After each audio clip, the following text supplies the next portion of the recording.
ሰላም እንዴት ናችሁ? የተወደዳችሁ የልዩ ስፖርት ቤተሰቦች የማለዳውን የስፖርት ዝግጅት ይዘን ቀርበናል። ትኩረታችን የአውሮፓ ቻምፒየንስ ሊግ የጥሎ ማለፍ የመጀመሪያ ዙር ጨዋታ ትናንትና ምሽት የተከናወኑት 4 ጨዋታዎች ይሆናሉ። በተለይም የእንግሊዝ ክለቦች የተሳተፉባቸው ጨዋታዎች እንግዲህ ውጤት ማምጣት አልቻሉም። የፕሪሚየር ሊጉ ተወካዮች አንድም ክለብ ከተሳተፉት መካከል ማሸነፍ አልቻለም። በዚህኛው የመጀመሪያ ዙር የጥሎ ማለፍ ጨዋታ እንግዲህ ትናንትና ሪያል ማድሪድ ማንቸስተር ሲቲን አሸንፎታል። ፓሪስ ሰን ጀርመን ቼልሲን አሸንፎታል። አርሰናል ከባየር ሌቨርኩሰን ጋር አቻን የተለያየው።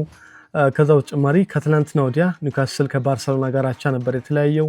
ቶተንሃም በአትሌቲኮ ማድሪድ በሰፊ ጎል ልዩነት ተሸንፏል። ሊቨርፑልም በተመሳሳይ በጋላታሳራይ ሽንፈት ገጥሞት ነበረ። ለፕሪሚየር ሊግ ክለቦች እንግዲህ በአውሮፓ ቻምፒየንስ ሊግ እጅግ አስከፊ 48 ሰዓታት ያለፉ ይመስላል። ከ6 የፕሪሚየር ሊግ ተወካዮች አንዱም ማሸነፍ አልቻሉም። ሁለቱ አቻ ወጥተዋል። አርሰናል ከባየር ሌቨርኩሰን እና ኒውካስል ዩናይትድ ከባርሰሎና አቻ የተለያዩ ቡድኖች ናቸው። ሌሎቹ 4ቱ ክለቦች ግን ተሸንፈዋል። ሊቨርፑል፣ ቶተንሃም፣ ቼልሲ እንደዚሁም ደግሞ ማንቸስተር ሲቲ በተለያዩ ክለቦች ሽንፈት የገጠማቸው ቡድኖች ናቸው። እንግዲህ ከ6ቱ ጨዋታዎች የፕሪሚየር ሊጉ ክለቦች ያስቆጠሯቸው የጎል ብዛት 6 ብቻ ነው። በአንጻሩ በድምሩ 16 ጎሎች ተቆጥሮባቸዋል። ስለዚህ የፕሪሚየር ሊጉ ክለቦች የበላይነት በሊግ ፌዝ ጨዋታዎች ላይ በአውሮፓ ቻምፒየንስ ሊግ ከምርጥ 8 ቡድኖች መካከል 5ቱ የፕሪሚየር ሊጉ ተወካዮች እንደነበሩ ይታወቃል። ነገር ግን በዚህኛው የጥሎ ማለፍ የመጀመሪያ ዙር ጨዋታ መርሃ ግብሮች ላይ ውጤት አልቀናቸውም። እንግዲህ ከተመዘገቡት ውጤቶች አንጻር ከተመለከትን ቼልሲ፣ ማንቸስተር ሲቲ እና ቶተንሃም ሆትስፐር ከውድድር የመሰናበት እድላቸው በጣም ሰፋ ያለ ይመስለኛል። ምክንያቱም ቼልሲ በሰፊ የጎል ልዩነት በ3 የጎል ልዩነት ነው የተሸነፈው። 5-2 ነው የተሸነፈው። ቡድኑ ፓሪስ ሰን ጀርመን ነው። የባለፈው ዓመት ሻምፒዮን በባሎንዶር ኮከብ ኦስማን ደምቤሌ የሚመራ ፊት መስመር አሰልጣኛቸው ሉዊስ ኤንሪኬ፣ አማካይ ክፍልም ላይ በተመሳሳይ እንደ ቪቲኒያ ያለ ጥራት ያለው ተጫዋች ያለበት ቡድን ነው። ስለዚህ ቼልሲ ይህን ውጤት ለመቀልበስ ትልቅ ፐርፎርማንስ ይጠበቅባቸዋል። ማንቸስተር ሲቲንም ከተመለከትን የተለየ አይመስለኝም። ምክንያቱም በ3 የጎል ልዩነት ሪያል ማድሪድ አሸንፏቸውን የተመለሱት። በኢቲሃድ በሚደረገው ጨዋታ የፔፕ ጓርዲዮላ ቡድን ሬሞንታዳ ያሳየናሉ የሚለው እንደዚሁ በትልቁ የሚጠበቅ ነው። እንግዲህ የቶተንሃም ከሁሉም የፕሪሚየር ሊጉ ተወካዮች ለብዙ የእግር ኳስ ቤተሰቦች የሚያስማማ ስንብት ገና በአንደኛው ዙር የተሰጠው ክለብ ይመስለኛል። ምክንያቱም በአትሌቲኮ ማድሪድ 5-2 የተሸነፈው ቡድኑ ካለበት ወቅታዊ ብቃት አንጻር አዲሱ አሰልጣኝ ኢጎር ቱዶር ቡድኑን ማስተካከል ባለመቻሉም በመጀመሪያ 4 ጨዋታዎች በሙሉ ተሸንፏል። ስለዚህ ይህን ጨዋታ ቀልብሶ ያልፋል የሚል ግምት የለም። ከዛ ውጭ ግን አርሰናል፣ ሊቨርፑል እንደዚሁም ደግሞ ኒውካስል ዩናይትድ እነዚህ 3 ክለቦች አሁንም ወደ ቀጣዩ የሩብ ፍጻሜ ውድድር የመግባት ሰፊ እድል ያላቸው ቡድኖች ይመስላሉ። ምክንያቱም አርሰናል ከሜዳ ውጪ 1-1 ነው የተለያየው። በኤምሬትስ በሚደረገው ጨዋታ የማሸነፍ እድል ይኖረዋል ተብሎ ይታሰባል። ሊቨርፑልም በተመሳሳይ 1-0 ተሸንፎ ነው ወደ አንፊልድ የተመለሰው። ስለዚህ ውጤቱ ሊቀለብስ ይችላል። ኒውካስል ዩናይትድ በሜዳው ነው በሴንት ጄምስ ፓርክ አቻ የተለያየው ከባርሰሎና ጋር። በካምፕኑ በሚደረገው ጨዋታ የኤዲ ሆው ቡድን በተለይ ባርሰሎና የሚጠቀመው የሃይላይን የጨዋታ አቀራረብ ኒውካስል ዩናይትዶችን ተጠቃሚ ሊያደርጋቸው ይችላል። የኒውካስልም ብዙ ተስፋ የሚያስቆርጥ አይመስለኝም።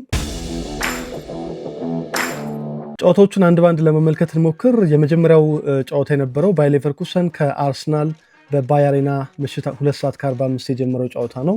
በውጤቱ 1-1 ተጠናቋል። የሁለቱ ቡድኖች ጨዋታ ሮበርት አንድሪች በ46ኛው ደቂቃ ሁለተኛው አጋማሽ እንደተጀመረ ከ1 ደቂቃ በኋላ አርሰናል ላይ የመጀመሪያውን ጎል አስቆጥሯል። ካይ ሃቨርትዝ ደግሞ በአርሰናል በኩል 89ኛው ደቂቃ ላይ በፍጹም ቅጣት ምት አርሰናልን አቻ ያደረገች ጎል ማስቆጠር ችሏል። ካይ ሃቨርትዝ የቀድሞ ቡድኑ ላይ ነው እንግዲህ በፍጹም ቅጣት ምት ጎል ያስቆጠረው።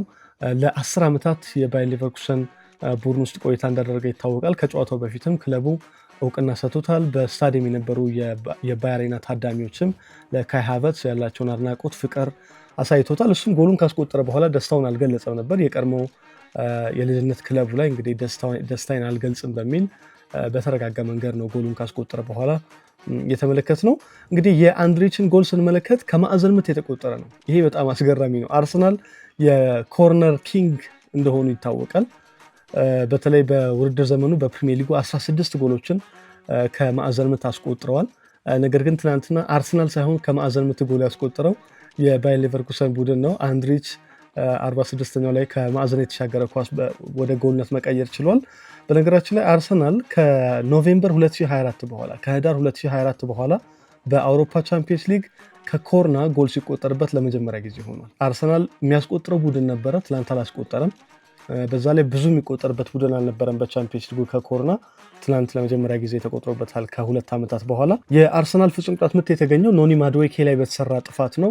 ማድዌኬ ቋሚ ተሰላፊ አልነበረም። በኋላ 60ኛው ደቂቃ ላይ ቡካዮ ሳካን ቀይሮ ገብቶ ነበር የተጫወተው። ከሳካ የተሻለ ማድዌኬ በመጨረሻዎቹ 30 ደቂቃዎች ጥሩ የተንቀሳቀሰ ይመስላል። በጨዋታው ፍጹም ቅጣት ምት ከማስገኘቱ ባሻገር የባየር ሌቨርኩሰን ተከላካይ ክፍልን ለመረበሽ ሲሞክር ተመልክተናል። የቀድሞው የቼልሲ ተጫዋች አርሰናል ዘንድሮ ከ8 ጨዋታዎች በሊግ ፌዝ በነበሩት መርሃ ግብሮች 8ቱንም ጨዋታዎች አሸንፎ በጣም በአስደናቂ ፐርፎርማንስ ነበር ወደ ባየርን ያቀኑት። በትናንትናው ጨዋታ ላይ የነበራቸው ብቃት ግን ብዙ አሳማኝ አልነበረም። በተለይ መጀመሪያው አጋማሽ ላይ የሁለቱም ቡድኖች ጥንቃቄ የታከለበት የጨዋታ አቀራረብ ነበረ። በዛ ምክንያት ብዙ የግብ ዕድሎች የተመለከትንበት ሙከራዎች የነበሩበት ጨዋታ አልነበረም። የሌቨርኩሰንም የአርሰናልንም ኤክስጂ ከተመለከትን ሁለቱም ቡድኖች ማጥቃቱ ላይ ደከም ያለ እንቅስቃሴ እንዳደረጉ በመጀመሪያው አጋማሽ ያሳያል። ሌቨርኩሰን 0.32 ኤክስጂ ነበራቸው። አርሰናልም ብዙ ያራቀ 0.38 ኤክስጂ ነው ያስመዘገበው። በተለይ አርሰናል የፈጠራ አቅማቸው ትናንትና ትንሽ ተገድበው ነበር የታየው። ማጥቃታቸውም ያን ያክል ፍሉይድ ነበር ማለት አይቻልም። ከዚህ አንጻር አሰልጣኝ ሚኬል አርቴታ ሁለተኛው አጋማሽ ላይ ለውጦችን ለማድረግ ሞክሯል። በተለይ ካይ ሃቨርትስ፣ ኖኒ ማድዌኬን ወደ ሜዳ አስገብቷል። አርሰናል በጨዋታው 55% የኳስ ቁጥጥር ድርሻን ወስዷል በሙሉ ጨዋታ ክፍለ ጊዜው። ነገር ግን የኳስ ቅብብላቸው በተለይ ወደ ሶስተኛ የሜዳ ክፍል ሲገቡ ጥራት ይጎድላቸው ነበር። በሊቨርኩሰን በኩል ዘንድሮ ወጥ የሆነ ብቃት እያሳየ የሚገኝ ቡድን አይደለም። አሰልጣኙ ካስፐር ሂውልማንድ እንደውም ሰሞኑን የመሰናበት እጣ ፈንታ ጭምር እንደተጋረጠባቸው የተነገረ ነበር የሚገኘው። በትናንትናው ጨዋታ ላይ ግን አርሰናልን በደንብ ፈትነውታል ማለት ይቻላል። አስቀድመውም ጎል አስቆጥረውበታል አርሰናል ላይ። በመልሱ ጨዋታ መድፈኞቹ ኤምሬትስ ላይ ጥንቃቄ ማድረግ እንዳለባቸው፣ ሌቨርኩሰንን አንደርማይን ማድረግ እንደሌለባቸው በትናንትናው ጨዋታ ላይ እየተመለከቱ ይመስላል። በሌቨርኩሰን የቻምፒየንስ ሊግ ታሪክ እንግዲህ 2002 ላይ ነው ለመጨረሻ ጊዜ ሩብ ፍጻሜ ደርሰው የነበሩት። እንግዲህ ከዛ በኋላ ሩብ ፍጻሜ ደርሰው አያውቁም። ምናልባት በመልሱ ጨዋታ ከአርሰናል ጋር ውጤት ጥሩ ይዘው የሚወጡ ከሆነ እንግዲህ ከበርካታ ዓመታት በኋላ ከ24 ዓመታት በኋላ ወደ ሩብ ፍጻሜ የሚገቡበት እድል ይፈጠራል። እንግዲህ 2002 ላይ ሪያል ማድሪድ 2-1 ሲያሸንፋቸው የዚነዲን ዚዳን ሁለተኛ ጎል የቮሊ ያስቆጠራት በጣም የሚታወስ ነው በዚህ ውድድር ታሪክ። በዘንድሮ የውድድር ዘመን በሊግ ፌዝ ጨዋታዎች ላይ አርሰናል በ8ቱም ጨዋታዎች 8ቱንም አሸንፏል። 8ቱንም ባሸነፈባቸው ጨዋታዎች አስቀድሞ ጎል አልተቆጠረበትም ነበረ። ትናንትና ግን 46ኛው ደቂቃ ላይ የባየር ሌቨርኩሰኑ አማካይ ሮበርት አንድሪች 46ኛው ደቂቃ ላይ የመጀመሪያውን ጎል አስቆጥሮባቸዋል።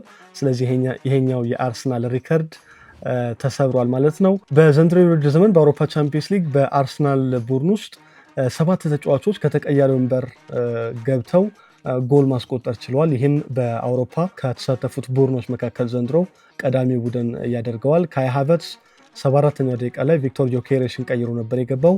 በኋላ 89ኛው ደቂቃ ላይ በፍጹም ቅጣት ምት ጎል ማስቆጠር ችሏል። ጎሉ እንዲቆጠር ወይም ፍጹም ቅጣት ምቱ እንዲገኝ ምክንያት የሆነው ማድዌኬም እንደዚሁ ተቀይሮ ነው የገባው። ቡካዮ ሳካን 60ኛው ደቂቃ ላይ ቀይሮት ገባ። ከዛ ፔናልቲ እንዲሰጥ ምክንያት የሆነው ጥፋት የተሰራው ማድዌኬ ላይ ነው። ስለዚህ የአሰልጣኝ ሚኬል አርቴታ ቀያሪዎች ፐርፌክት እንደሆኑ የሚያሳይ ቁጥራዊ መረጃ ነው ይሄኛው። ካይ ሃቨርትስ እንግዲህ ትናንትና በፍጹም ቅጣት ምት ጎል አስቆጥሮ ቡድኑን አቻ ማድረግ ችሏል። የቀድሞው ቡድኑ ላይ ዘንድሮ በጣም ብዙ ጊዜውን በጉዳት እንዳሳለፈ ይታወቃል። በመሀልም በጉዳት ከሜዳ ርቆ ትናንትና ነው በድጋሚ የተመለሰው። ለረዥም ጊዜ ከራቀበት ጉዳት ከተመለሰ ወዲህ ግን በአውሮፓ ቻምፒየንስ ሊግ ካራባግ ላይ አንድ ጎል አስቆጥሮ አንድ አሲስት አድርጎ ነበር። ከዛ በኋላ ቼልሲ ላይ ጎል አስቆጥሯል። ከዛ በተጨማሪ ከሰንደርላንድ ጋር በነበረ ጨዋታ አሲስት አድርጓል። ትናንትና ደግሞ ባየር ሌቨርኩሰን ላይ ጎል አስቆጥሯል እና ምናልባት የካይ ሃቨርትስ ትናንትና ወደ ሜዳ መመለስ ለአሰልጣኝ ሚኬል አርቴታ በአራት ውድድሮች ለሚያደርገው የዋንጫ ግስጋሴ የጀርመናዊ አስተዋጽኦ የላቀ ሊሆን እንደሚችል በቀጣዩ ጨዋታዎች ላይ አመላካች ነው። እንግዲህ አርሰናል ባለፉት 25 ጨዋታዎች በሁሉም ውድድሮች የተሸነፈው አንድ ጊዜ ብቻ ነው። እሱም በማንቸስተር ዩናይትድ ኤምሬትስ ላይ ደረሰበት የ3-2 ሽንፈት ነው የሚጠቀሰው። ከዛ ውጭ ግን መድፈኞቹ አሁንም በጥሩ ትራክ ላይ ይገኛሉ። በተለይ ብዙ ጨዋታዎችን የተሸነፉ አይደለም። ከጨዋታው በኋላ አሰልጣኝ ሚኬል አርቴታ የሰጠው አስተያየት ነበር። በተለይ መጀመሪያው አጋማሽ ላይ ብልጫ ወስደናል። በተለይም በጋቢ ማርቲኔሊ አማካኝነትም ትልቅ የግብ ዕድል አግኝተን 1-0 መሪ መሆን የምንችልበት እድል ነበር። ከዛ በኋላ ግን በበቂ ሁኔታ ድርጊቶችን ለመፍጠር ስንቸገር ነበር የሚል አስተያየት ሰጥቷል። ሌላኛው ያነሳው ጉዳይ ምንድነው? በተለይ በተቃራኒ ቡድን ሳጥን ውስጥ አካባቢ ከደረስን በኋላ በቀላሉ ኳሱን እናጣ ነበር። ይሄ ደግሞ ለባየር ሌቨርኩሰን ለመልሶ ማጥቃት አጋልጦናል የሚል አስተያየትን ሚኬል አርቴታ ሰጥቷል። በቀጣይ አርሰናል ቅዳሜ ምሽት 2 ሰዓት ተኩል በፕሪሚየር ሊጉ ኤሚሬትስ ላይ የአሰልጣኝ ዴቪድ ሞየስን ኤቨርተንን የሚያስተናግድ ይሆናል። የትናንትና ምሽት ሌላው ተጠባቂ ጨዋታ የቻምፒየንስ ሊግ ንጉሱ ሪያል ማድሪድ በሜዳው ሳንቲያጎ ቤርናቢው ማንቸስተር ሲቲን አስተናግዶ 3-0 በሆነ ውጤት አሸንፏል። ፌዴ ቫልቬርዴ የአማካይ ክፍል ተጫዋቹ በጨዋታው 3 ጎሎችን በመጀመሪያው አጋማሽ ማስቆጠር ችሏል። 20ኛው ደቂቃ፣ 27ኛው እና 42ኛው ደቂቃ ላይ ፌዴ ቫልቬርዴ ለሪያል ማድሪድ ማሸነፊያ ጎሎቹን አስቆጥሯል። ቪኒ ጁኒየር በ58ኛው ደቂቃ ላይ ፍጹም ቅጣት ምት ስቷል። ጂያን ሉጂ ዶናሩማ ራሱ ቪኒሲየስ ጁኒየር ላይ ጥፋት ሰርቶ የተገኘ ፍጹም ቅጣት ምት ነበረ። እንግዲህ ጣሊያናዊ ግብ ጠባቂ ስህተቱን አካክሷል ማለት ነው። የቪኒ ጁኒየርን የፍጹም ቅጣት ምት ማዳን ችሏል። በጨዋታው 3 ጎሎችን ያስቆጠረው ፌዴ ቫልቬርዴ የጨዋታው ኮከብ ተብሎ ተመርጧል። በአውሮፓ ቻምፒየንስ ሊግ ታሪክ 2 ተጫዋቾች ብቻ ናቸው በእንግሊዝ ተወካይ ቡድን ላይ በቻምፒየንስ ሊግ ሃትሪክ መስራት የቻሉት። የመጀመሪያው ሊዮኔል ሜሲ ነው። እንደ አውሮፓውያን አቆጣጠር በ2010 አርሰናል ከባርሰሎና ባደረጉት ጨዋታ ላይ አርሰናል 4-1 ሲሸነፍ 4ቱንም ጎሎች ያስቆጠረው ሜሲ ነበረ። ትናንትና ደግሞ ማንቸስተር ሲቲ ላይ ፌዴሪኮ ቫልቬርዴ በ2026 ማንቸስተር ሲቲ ላይ ሃትሪክ የሰራ ሌላኛው ተጫዋች ሆኗል ማለት ነው። የእንግሊዝ ተወካይ ክለብ ላይ የሪያል ማድሪድ አሰልጣኝ ሆኖ የአሰልጣኝ ፔፕ ጓርዲዮላን ቡድን ማሸነፍ የቻሉት አሰልጣኞች ከዚህ ቀደም 2 ብቻ ነበሩ። ጆዜ ሞሪኒሆ እና ካርሎ አንቼሎቲ ብቻ ነበሩ።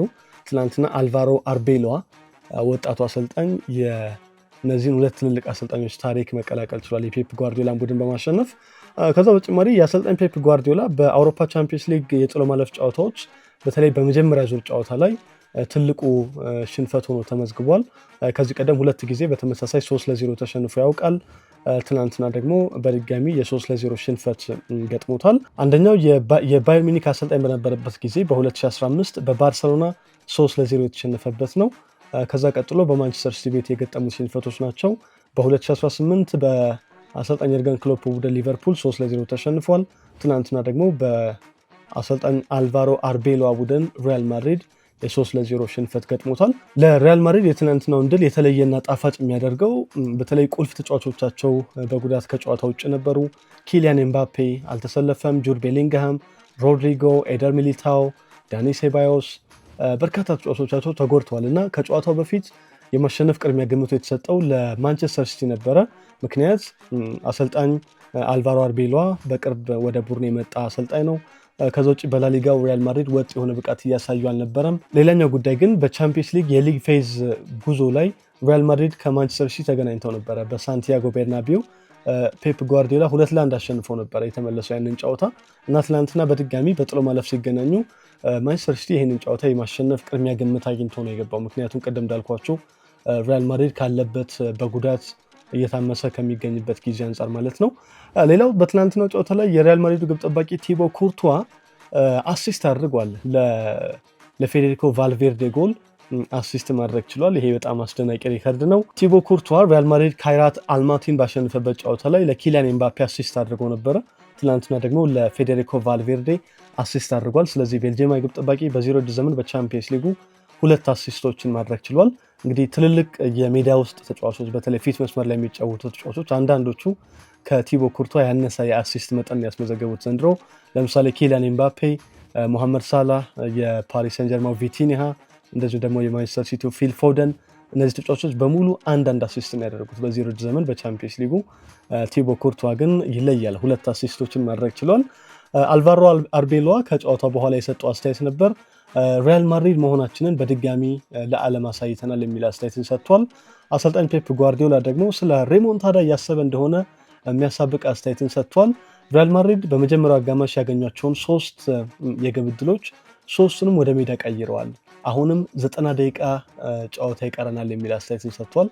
ስለዚህ ኤቲሃድ ላይ ስፔናዊ አሰልጣኝ ሪያል ማድሪድን ያስመዘገበውን የ3-0 ውጤት ቀልብሶ ስለማለፍ አሁንም እድል እንዳላቸው ያሰበ ይመስላል።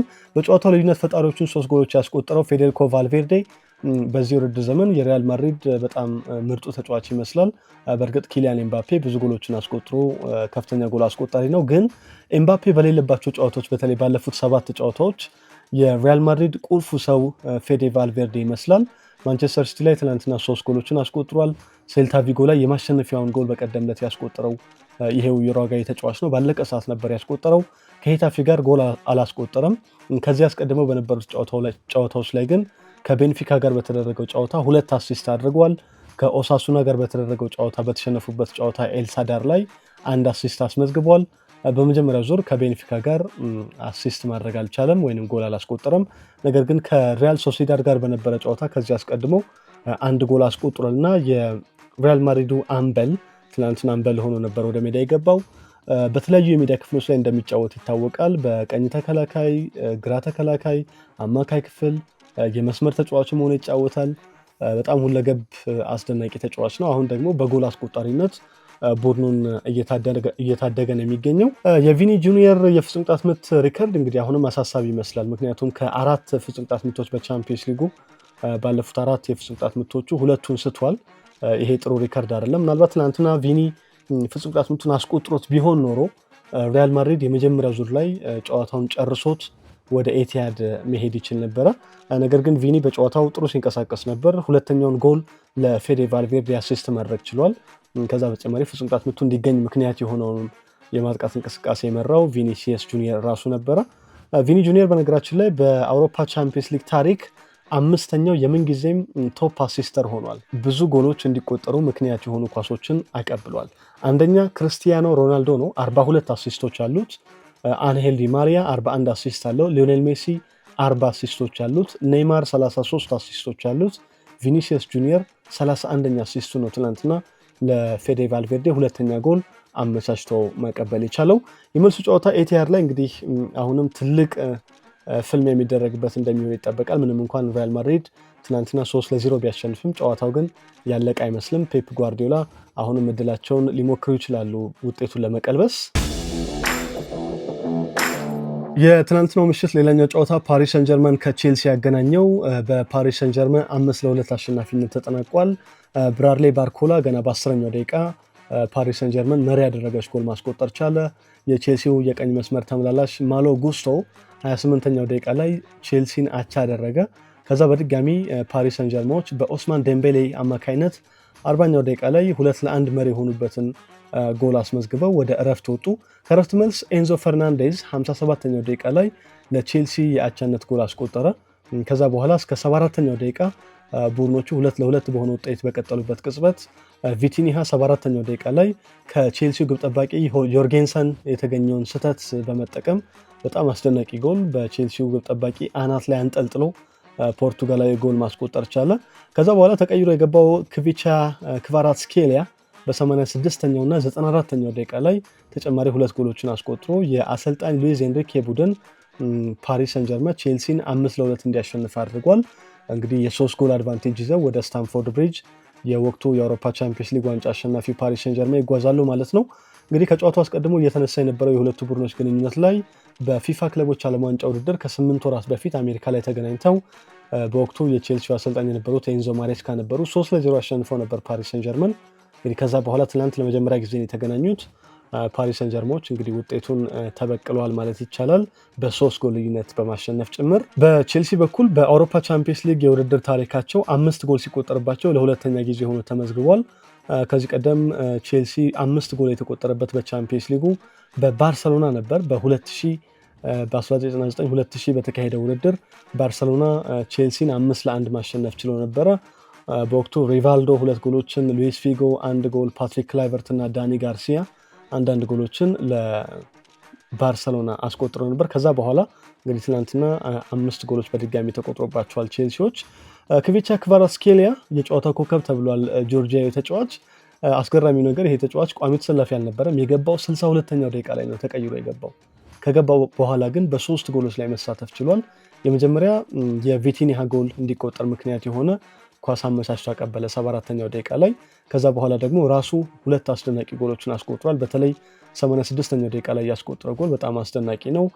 ክቪቻ ክቫራትስኬሊያ የትናንትናው ጨዋታ ላይ ልዩነት ፈጣሪ ነበረ። ከዛ ውጪ 94ኛው ደቂቃ ላይ በድጋሚ ጎል ማስቆጠር ችሏል። እንግዲህ በጨዋታው በ34 ደቂቃዎች ውስጥ ሜዳ ውስጥ በቆየባቸው ጊዜያት ሁለት ጎሎችን አስቆጥሮ አንድ አሲስት አድርጓል። የጨዋታው ኮከብም ተብሎ ተመርጧል። በዚህ ጨዋታ ላይ የመጀመሪያውን ጎል ያስቆጠረው ለፓሪስ ሰን ጀርመን ብራድሌይ ባርኮላ ነው። ከአንድ ዓመት በኋላ ወይም ከ385 ቀናት በኋላ ለመጀመሪያ ጊዜ በቻምፒየንስ ሊግ ጎል ማስቆጠር ችሏል። ለመጨረሻ ጊዜ ባርኮላ ጎል አስቆጥሮ የነበረው በቻምፒየንስ ሊግ ባለፈው የውድድር ዘመን በ2025 የካቲት ወር ላይ ፓሪስ ሰን ጀርመን ከስታድ ብረስት ጋር ባደረገው ጨዋታ ነበር። ከዛ በኋላ ትናንትና ጎል አስቆጥሯል። የቼልሲው ኤንዞ ፈርናንዴዝ ትናንትና አንድ ጎል ማስቆጠር ችሏል። እንግዲህ አዲሱ ፍራንክ ላምፓርድ የሆነ ይመስላል በቼልሲ ቤት። ይሄ ተጫዋች ከ2025 ጀምሮ በ33 ጎሎች ላይ መሳተፍ ችሏል። ቀጥተኛ ተሳትፎ በጎል እና በአሲስት ማለት ነው። ትናንትና አንድ ጎል አስቆጥሯል። ለቼልሲ ከአማካይ ክፍል ሌላ የጎል ምንጭ መሆን የቻለ ተጫዋች ነው አርጀንቲናዊው። የቼልሲው አሰልጣኝ ሊያም ሮሴኒየር ከጨዋታው በኋላ አሁንም እጅ አንሰጥም ዊ ዶንት ጊቭ አፕ የሚል አስተያየትን ሰጥቷል። ምናልባት በመልሱ የስታንፎርድ ብሪጅ ፍልሚያ ላይ እንግዲህ የ3-0 የ3 ጎል ልዩነቱን ቀልብሶ ለማለፍ እያሰቡ እንደሆነ ያሳያል። በትናንትናው ጨዋታ ሌላ አንድ አነጋጋሪ የነበረው ጉዳይ ምንድን ነው?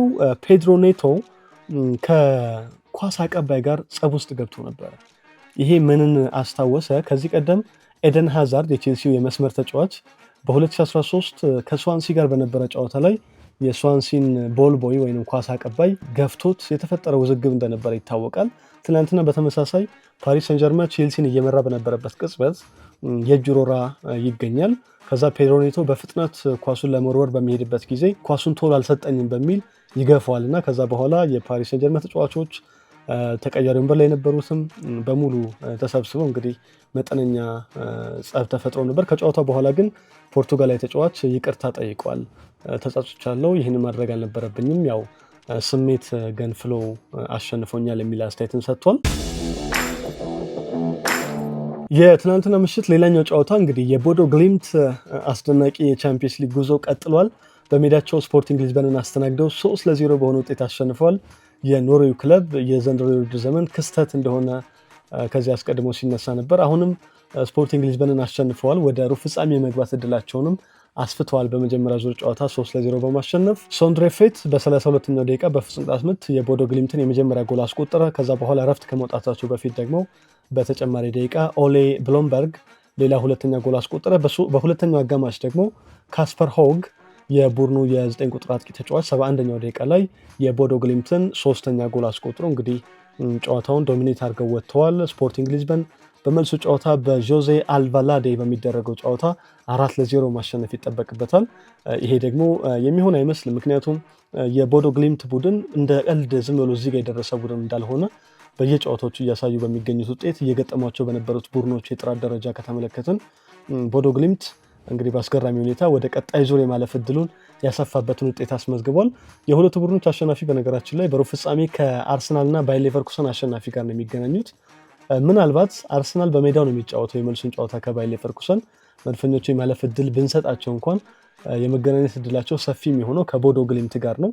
ከዚህ አስቀድሞ በዚህ ውድድር ዘመን በተለይ ኢንተር ሚላንን በፕሌይኦፍ በደርሶ መልስ ድምር ውጤት አሸንፈው ወደዚህ ጥሎ ማለፍ መግባታቸው ይታወቃል። ከዚህ አስቀድሞ በሊግ ፌዝ ማንቸስተር ሲቲን የፔፕ ጓርዲዮላን ቡድን በሜዳቸው አሸንፈዋል። አትሌቲኮ ማድሪድን ዋንዳ ሜትሮፖሊታኖ ላይ የዲየጎ ሲሞኔ ቡድን በገዛ ሜዳው አሸንፈውት እንደነበረ የሚታወቅ ነው።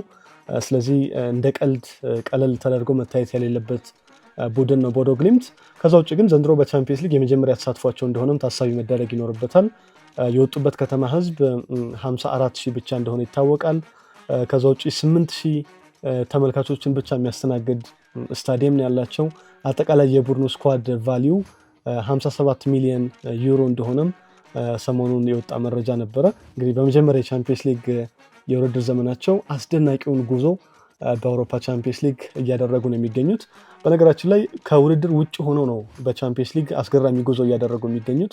ምክንያቱም የኖርዌይ ሊግ ህዳር ወር መጨረሻ ላይ ነው የተጠናቀቀው። ከዛ በኋላ የፍክክር ውድድር አልነበራቸውም ከቻምፒየንስ ሊግ ውጭ። ስለዚህ የእረፍት ጊዜ ማግኘታቸው ጠቅሟቸው ሊሆን ይችላል።